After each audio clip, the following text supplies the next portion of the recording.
Deuteronomy 7:1b. Ve'nashal goyim rabim mipanecha hachiti ve'hagirgashi ve'ha'emori ve'hakanaani ve'haprizi ve'hachivi ve'hayebusi shiv'a goyim rabim ve'atzumim mimeka. So we come back to the front here, and we're going to get the second part of verse 1. And so now we're getting the list of the nations that begins right here with the Hittites. But notice first we have this call perfect of the root nashal. So the root is what you see there. It's a call perfect 3ms. The 3ms that's referred to here is Yahweh from the first part of the verse. So remember from the previous section of the verse, the Lord will bring you into the land and he will clear away is what we get now, and he will clear away.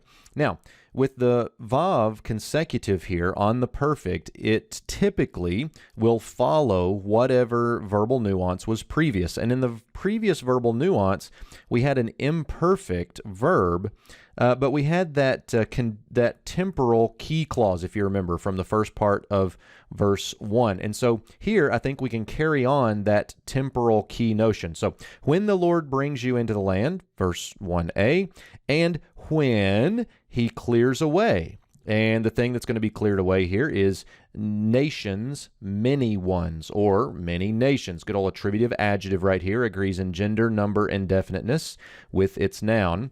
When the Lord clears away many nations from before you.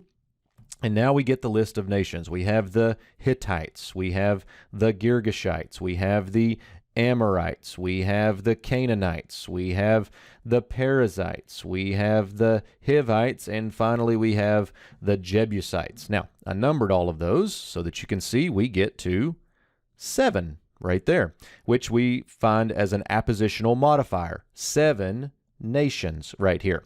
Notice that 7 gets the kametz he ending, but this is the masculine form of the number, so be aware of that. And then we get the final part, which is the comparison of these nations. And we get, again, the adjective many. And then we get this adjective mighty. But this mighty has to do with might in numbers. There's many of them. So you get many and mighty, but the mighty has to do with numbers as well.